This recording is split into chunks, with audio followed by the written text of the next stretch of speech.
여러분은 혹시 무심코 뱉은 말이나 행동이 누군가에게 깊은 상처를 주거나 관계를 서서히 망치고 있다는 사실을 깨달은 적이 있으신가요?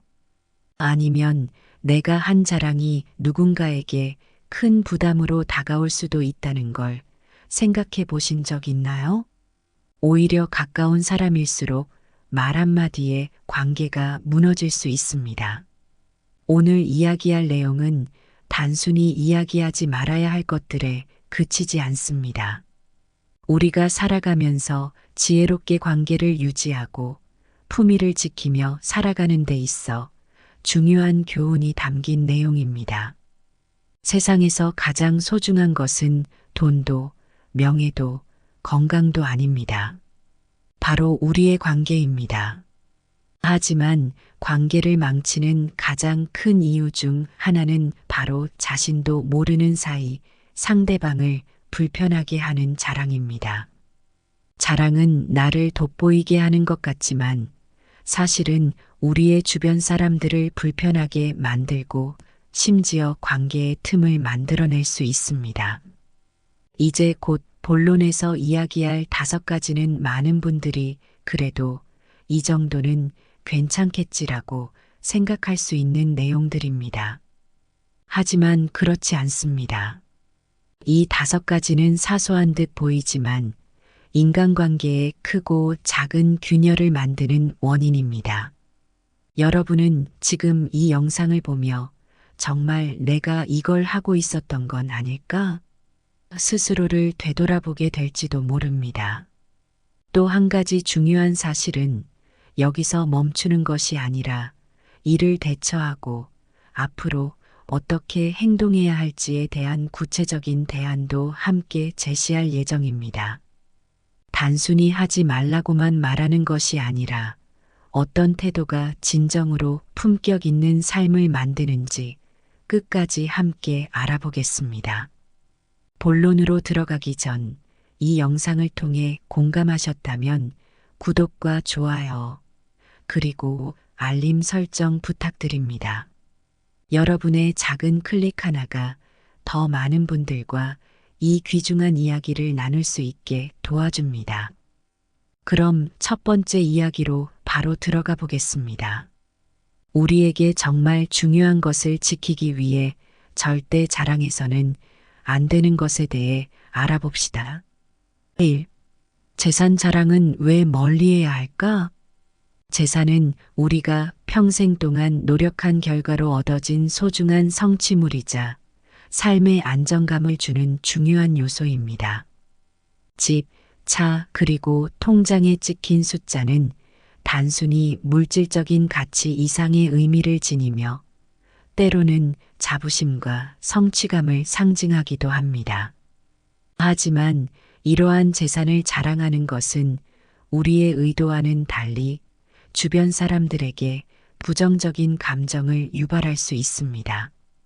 재산 자랑은 듣는 사람에게 어떤 영향을 미칠까요? 가장 흔한 결과는 질투입니다. 누군가는 부러움과 열등감을 느끼며 관계를 소원하게 만들 수 있습니다. 특히 경제적으로 어려움을 겪고 있는 사람들에게 재산 자랑은 큰 상처를 줄 수 있습니다. 당신의 성공담이 누군가에게는 나는 왜 저렇게 못할까라는 생각을 하게 만들 수 있기 때문입니다. 관계는 서로의 감정을 존중하는 데서 시작되지만 재산 자랑은 상대방의 상황을 간과하게 만들며 결과적으로 불편함을 초래합니다. 또한 재산 자랑은 사람들 간의 비교를 부추깁니다. 나는 이 정도 수준이다라는 메시지는 누군가에게 무의식적인 경쟁 의식을 자극할 수 있습니다. 이렇게 쌓인 감정은 관계의 신뢰를 무너뜨리고 결국 깊이 있던 관계마저 흔들릴 수 있습니다. 예를 들어 친구와의 대화에서 나는 최근에 큰 집으로 이사 갔어라는 말이 무심코 상대방의 상황과 비교를 유도한다면 그 친구는 마음속으로 자신을 더 초라하게 느낄 수 있습니다. 문제는 여기서 끝나지 않습니다. 재산 자랑은 인간관계뿐 아니라 개인의 안전에도 심각한 위협이 될 수 있습니다. 노년기에는 특히 범죄의 표적이 될 위험성이 높습니다. 부동산이나 고가의 자동차를 과시하거나 소셜미디어에 재산을 자랑하는 사진을 올리면 의도치 않게 자신을 위험에 노출시키게 됩니다. 실제로 이런 이유로 강도나 사기 피해를 입는 사례는 우리가 뉴스를 통해 자주 접하는 이야기입니다. 이런 위험성에도 불구하고 왜 우리는 재산을 자랑하고 싶어 할까요? 이는 인간의 기본적인 심리에서 비롯됩니다. 사람들은 자신이 이루어낸 성취를 인정받고 싶은 욕구를 가지고 있습니다. 하지만 그 욕구가 지나치면 관계의 벽을 만들고 때로는 나 자신도 모르게 더 큰 불행을 자초할 수 있습니다. 그렇다면 어떻게 하면 재산 자랑을 피하고도 자신의 성취를 표현할 수 있을까요? 해답은 겸손에 있습니다. 재산을 삶의 도구로 여기고 이를 조용히 감사하며 사용하는 태도가 필요합니다. 재산을 과시하지 않음으로써 우리는 자신을 보호하고 주변 사람들에게도 편안함을 제공합니다. 또한 재산에 대한 이야기를 꺼내는 대신 삶의 경험과 배움을 공유하는 것은 더욱 진정성 있는 대화로 이어질 수 있습니다. 결국 재산은 우리가 사용하는 도구일 뿐 우리의 가치를 정의하는 것이 아닙니다. 인간관계를 유지하고 삶의 품격을 높이는 데 있어 중요한 것은 재산의 크기가 아니라 그것을 대하는 우리의 태도입니다. 오늘부터라도 내가 가진 것에 대해 감사하며 이를 자랑하지 않고 지혜롭게 사용할 수 있는 방법을 고민해 보는 것은 어떨까요? 이제 다음으로 넘어가 자녀와 관련된 자랑이 인간관계에 어떤 영향을 미치는지 살펴보겠습니다. 이 자식 자랑, 어디까지가 적당할까? 부모라면 누구나 자식의 성취를 자랑하고 싶어 하는 마음이 있습니다. 자녀가 좋은 대학에 입학하거나 안정적인 직장을 얻거나 사회적으로 인정받는 성과를 이루었을 때 그 기쁨을 공유하고 싶어 하는 것은 자연스러운 감정입니다. 하지만 이런 자랑도 지나치면 자식 관계에 균열을 만들거나 자녀에게도 부정적인 영향을 줄 수 있습니다. 자식 자랑이 문제가 되는 첫 번째 이유는 상대방에게 불편함을 줄 수 있다는 점입니다. 부모의 자랑은 의도치 않게 상대방의 자녀와 비교를 불러일으킬 수 있습니다. 예를 들어, 우리 아들은 이번에 대기업에 취직했어라는 말을 들은 상대방이 만약 경제적 어려움으로 자녀를 지원하기 힘든 상황이라면 그 대화는 자랑을 넘어서 부담으로 다가옵니다. 자식 자랑은 상대의 현실을 간과한 채 자신의 기쁨만을 드러내는 행동이 될 수 있습니다. 더 나아가 자식 자랑은 자녀에게도 예상치 못한 부담을 줄 수 있습니다. 부모가 자식의 성과를 지나치게 강조하면 자녀는 부모님을 만족시키기 위해 더 잘해야 한다는 압박감을 느낄 수 있습니다. 이로 인해 자녀는 자신의 삶을 살아가는 대신 부모의 기대에 부응하기 위해 과도한 스트레스를 받을 가능성이 있습니다. 부모가 내 자식은 이렇다고 자랑하는 순간 자녀는 자신이 실패하거나 기대에 미치지 못했을 때 느낄 좌절감에 대해 끊임없이 불안해질 수 있습니다. 또한 부모의 자존감이 자녀의 성과에 의존하게 되는 현상도 문제가 됩니다. 부모가 자신의 가치를 자녀의 성공으로 판단하기 시작하면 자녀가 독립적인 삶을 살며 시행착오를 겪는 과정에서 부모와 자녀 사이의 갈등이 깊어질 수 있습니다. 자녀는 내가 부모님의 자랑거리가 되어야 한다는 무언의 압박 속에서 자신의 삶을 잃어버릴 수 있습니다. 이는 부모와 자녀 모두를 불행하게 만드는 요인으로 작용합니다. 그렇다면 자식 자랑이 아닌 더 건강한 관계를 유지하는 방법은 무엇일까요? 첫 번째는 조용한 응원입니다. 자녀의 성취를 자랑스러워하기보다는 조용히 지켜봐주는 태도가 중요합니다. 예를 들어 자녀가 성과를 이루었을 때 이를 친구나 가족에게 자랑하기보다 자녀와 직접 대화하며 그들의 노력을 격려하고 감사하는 마음을 전하는 것이 더 큰 의미를 가질 수 있습니다. 두 번째는 자녀와의 관계에서 자랑보다 감사를 표현하는 것입니다. 자녀가 부모의 기대를 충족시켜주는 존재가 아니라 함께 성장하고 삶을 나누는 파트너로 여기는 태도가 필요합니다. 자녀의 성과를 다른 사람에게 과시하기보다 자녀가 성장하는 과정을 감사히 여기는 태도는 부모와 자녀 모두를 더 자유롭게 만듭니다. 마지막으로 자랑이 아닌 공감을 선택하세요. 누군가의 자녀 이야기를 들을 때 자신의 자녀와 비교하거나 더 나은 이야기를 하려고 하기보다는 상대방의 기쁨이나 어려움에 공감하며 진심으로 들어주는 태도가 필요합니다. 공감은 자랑보다 깊은 관계를 만듭니다. 결론적으로 자식 자랑은 부모와 자녀 모두를 행복하게 하기 위한 도구가 아니라 관계를 복잡하게 만드는 요소가 될 수 있습니다. 자녀를 진정으로 응원하는 부모라면 자랑보다는 겸손과 감사 그리고 공감으로 그들의 삶을 지켜봐 주는 것이 중요합니다.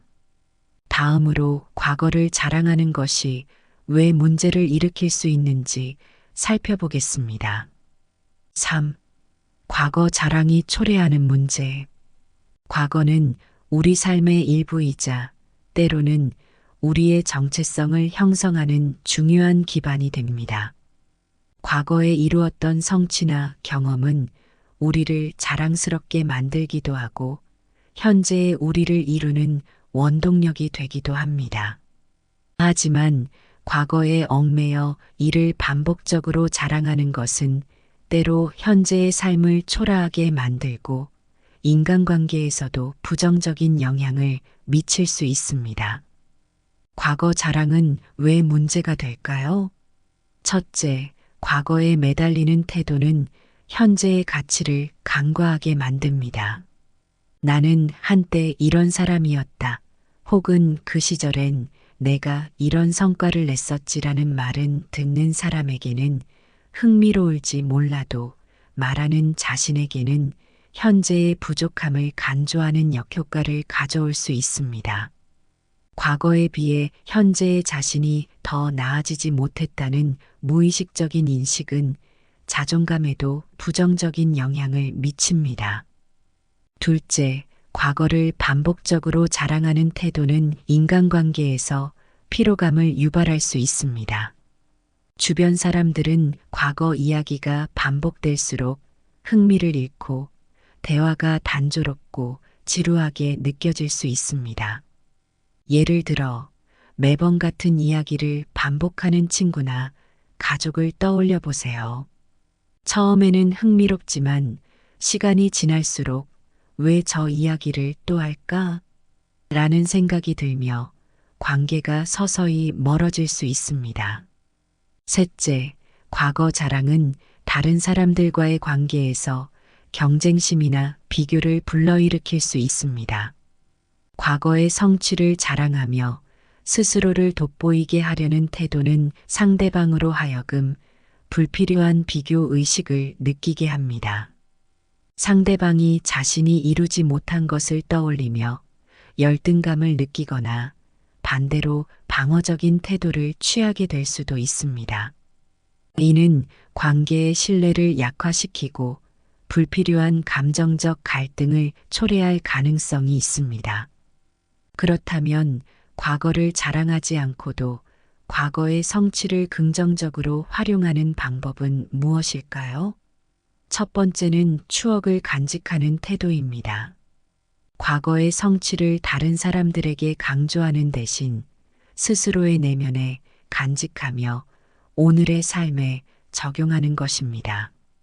예를 들어, 과거에 성공했던 경험을 기반으로 새로운 목표를 세우고 도전하는 태도가 필요합니다. 과거는 자랑의 대상이 아니라 현재와 미래를 위한 교훈이 되어야 합니다. 두 번째는 현재에 집중하기입니다. 과거에 머무르기보다는 현재의 자신에게 더 큰 가치를 부여하고 오늘 이루어내고 있는 작은 성취들을 자랑스럽게 여기는 태도가 중요합니다. 예를 들어, 지금 이 순간 이루고 있는 일상 속 작은 목표들, 가족과의 평화로운 시간, 건강을 유지하는 노력이야말로 진정으로 자랑스러운 일입니다. 세 번째는 다른 사람의 과거를 존중하는 태도입니다. 대화 속에서 상대방이 자신의 과거를 이야기할 때 그들의 경험에 귀를 기울이며 존중하는 태도를 보이는 것이 중요합니다. 자신의 이야기를 중심에 두기보다는 상대방의 경험을 공감하고 대화를 나누는 것은 더 깊고 풍성한 관계를 만드는 데 도움이 됩니다. 결국 과거는 우리가 이루어낸 성과와 경험의 총합이지만 이를 자랑하기 위해 사용하는 순간 그 가치는 빛을 잃습니다. 과거를 자랑하기보다 현재의 자신을 만들어가는 재료로 삼는 태도가 중요합니다. 과거를 지나치게 강조하기보다는 현재를 충실히 살아가는 삶이야말로 진정한 지혜의 시작입니다. 다음으로 사생활을 지나치게 노출했을 때 생길 수 있는 위험성과 이를 피하는 방법에 대해 알아보겠습니다.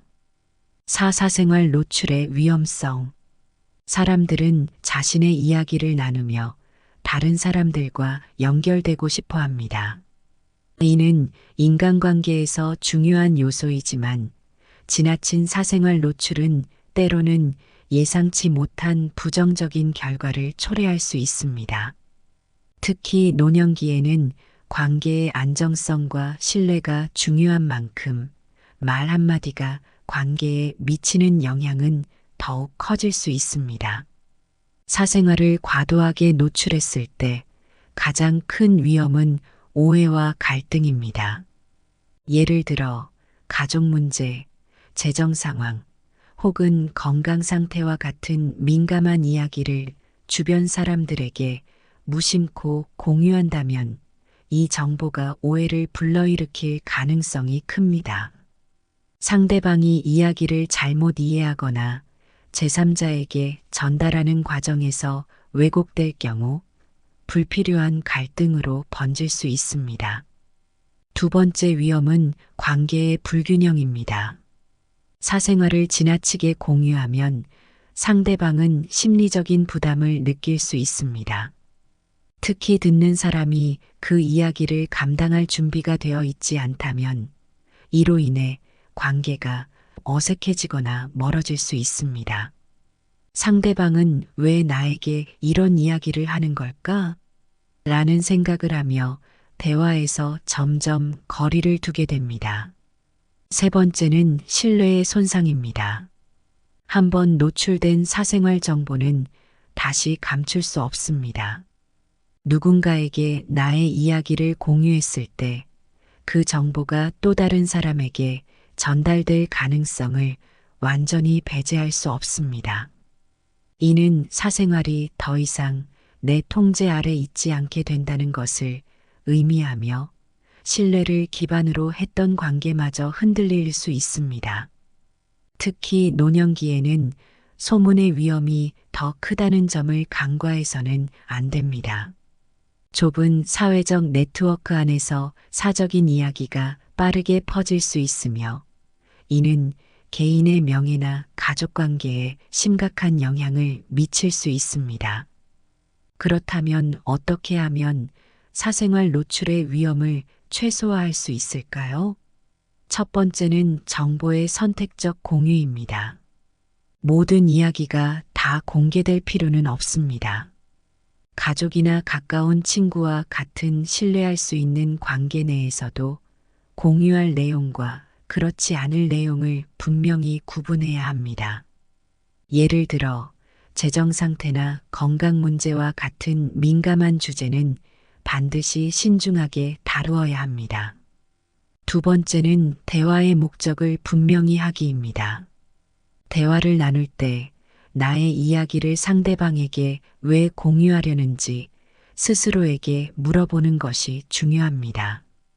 단순히 위로를 받고 싶어서인지 아니면 조언을 구하기 위해서인지 목적을 분명히 하면 불필요한 사생활 노출을 줄일 수 있습니다. 세 번째는 경계 설정입니다. 다른 사람이 사생활에 대해 지나치게 물어볼 경우 부드럽게 대화를 전환하거나 이야기하기에 조금 민감한 주제라서 다음에 얘기할게요와 같이 선을 긋는 태도를 보일 필요가 있습니다. 경계를 설정하는 것은 나를 보호하는 동시에 상대방과의 관계를 건강하게 유지하는 방법입니다. 마지막으로 청중을 고려하기입니다.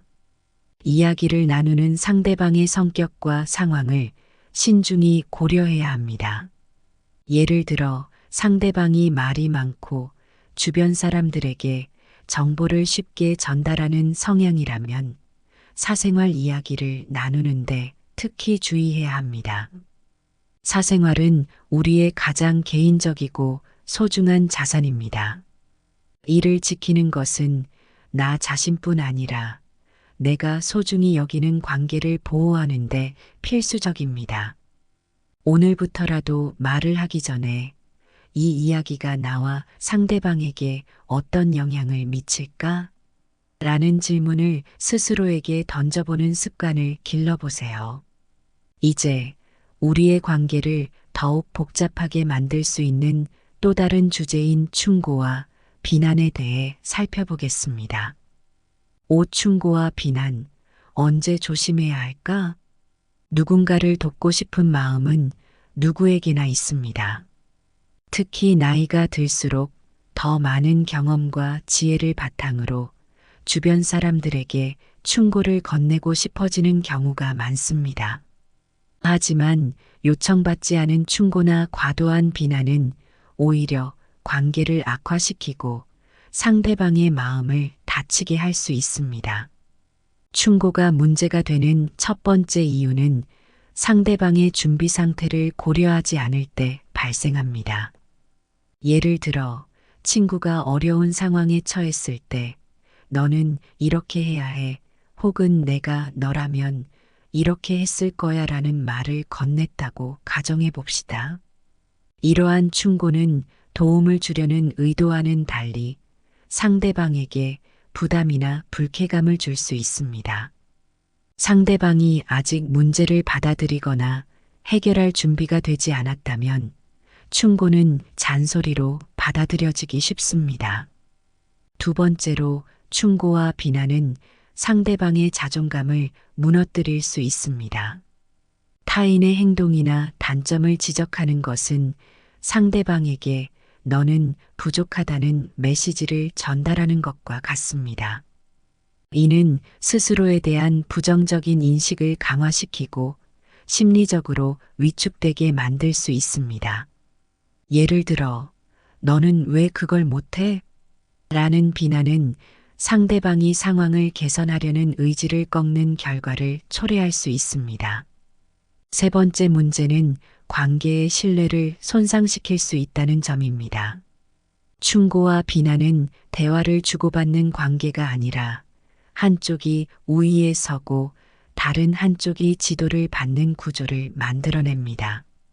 이는 관계의 균형을 깨트리며 상대방이 더 이상 편안하게 대화할 수 없게 만들 수 있습니다. 특히 친밀한 관계에서는 이러한 감정적 거리감이 관계의 단절로 이어질 가능성이 큽니다. 그렇다면 충고와 비난을 어떻게 지혜롭게 다룰 수 있을까요? 첫 번째는 요청받은 충고만 하기입니다. 상대방이 도움을 요청하지 않았을 경우 스스로 충고를 건네기보다는 그들의 이야기를 먼저 들어주는 것이 중요합니다. 요청받지 않은 충고는 불필요한 간섭으로 여겨질 수 있습니다. 상대방이 조언을 구할 때까지 기다리는 태도가 필요합니다. 두 번째는 공감을 우선으로 하기입니다. 상대방의 문제를 들었을 때 그럴 수 있겠구나라는 공감의 태도를 먼저 보여주세요. 충고를 하기 전에 상대방의 상황과 감정을 충분히 이해하려는 노력이 필요합니다. 공감은 충고보다 더 큰 위로와 신뢰를 가져다 줄 수 있습니다. 세 번째는 대안을 제시하기보다 질문을 던지기입니다. 이렇게 하면 좋을 거야라고 직접적인 해결책을 제시하는 대신 너는 어떻게 생각해? 혹은 이 문제를 어떻게 해결하고 싶어? 와 같은 질문을 통해 상대방이 스스로 문제를 해결할 수 있도록 돕는 접근법이 훨씬 효과적입니다. 네 번째는 비난 대신 격려를 선택하기입니다. 단점을 지적하기보다는 긍정적인 부분을 칭찬하며 대화를 이끄는 것이 좋습니다. 예를 들어, 이건 잘했지만 이 부분은 조금 더 노력하면 좋을 것 같아라는 말은 상대방이 스스로의 가치를 느끼며 개선하려는 의지를 북돋아 줄 수 있습니다. 마지막으로 타이밍을 고려하기입니다. 충고나 비난은 타이밍이 중요합니다. 상대방이 감정적으로 불안정하거나 이미 스트레스를 받고 있는 상황에서는 충고를 피하는 것이 좋습니다. 안정된 상태에서 이야기를 나누는 것이 효과적입니다. 결국 충고와 비난은 관계를 지키기 위해 매우 신중하게 다뤄야 할 요소입니다. 도움이 되고 싶다는 마음이 있다면 상대방을 먼저 존중하고 그들의 입장에서 생각하는 태도가 필요합니다. 오늘부터라도 상대방에게 필요한 것은 내가 하고 싶은 말이 아니라 그들이 듣고 싶은 말이라는 점을 기억해 보세요. 이제 마지막으로 우리의 삶에 꼭 필요한 겸손과 품위를 지키는 방법에 대해 정리하며 결론으로 넘어가겠습니다. 우리 삶에서 가장 중요한 것은 돈도, 성취도, 자랑도 아닌 관계입니다. 지금까지 이야기한 5가지 재산 자랑, 자식 자랑, 과거 자랑, 사생활 노출, 그리고 충고와 비난은 모두 우리가 인간관계를 유지하며 신중하게 다뤄야 할 요소들입니다. 이 5가지는 무심코 넘길 수 있는 사소한 것처럼 보이지만 때로는 주변 사람들과의 신뢰를 무너뜨리고 관계를 손상시킬 수 있습니다. 겸손은 인생의 진정한 지혜입니다. 재산을 자랑하기보다는 감사하는 마음으로 소중히 여기는 태도가 필요합니다. 자식 자랑 대신 그들의 삶을 조용히 응원하며 그들이 스스로 빛날 수 있도록 지켜봐 주세요. 과거의 영광보다는 현재의 성장에 집중하며 사생활은 신중히 보호하고 충고는 공감과 존중의 태도로 이루어져야 합니다. 사람들은 종종 자신을 돋보이고 싶어하는 욕구 때문에 자랑이나 과시의 말을 뱉습니다. 그러나 진정한 품격은 겸손과 배려에서 나옵니다. 자랑하지 않아도 당신의 가치와 성취는 여전히 소중하며 이를 겸손히 드러낼 때 주변 사람들과의 관계는 더 깊어지고 따뜻해질 것입니다. 이제 오늘 배운 5가지를 삶에 적용해 보세요. 다음 대화에서 혹은 다음 만남에서 나의 말과 행동이 상대방에게 어떤 영향을 미칠지 다시 한번 생각해 보며 더 지혜로운 선택을 해보는 것입니다. 영상이 유익하셨다면 좋아요와 구독, 그리고 알림 설정 부탁드립니다. 여러분의 관심과 응원이 이 채널을 성장시키는 큰 힘이 됩니다. 앞으로도 인생의 지혜를 나누며 여러분의 삶에 도움이 되는 더 좋은 콘텐츠로 찾아뵙겠습니다. 다음 영상에서 또 뵙겠습니다. 항상 건강하시고 행복한 하루 되세요. 감사합니다.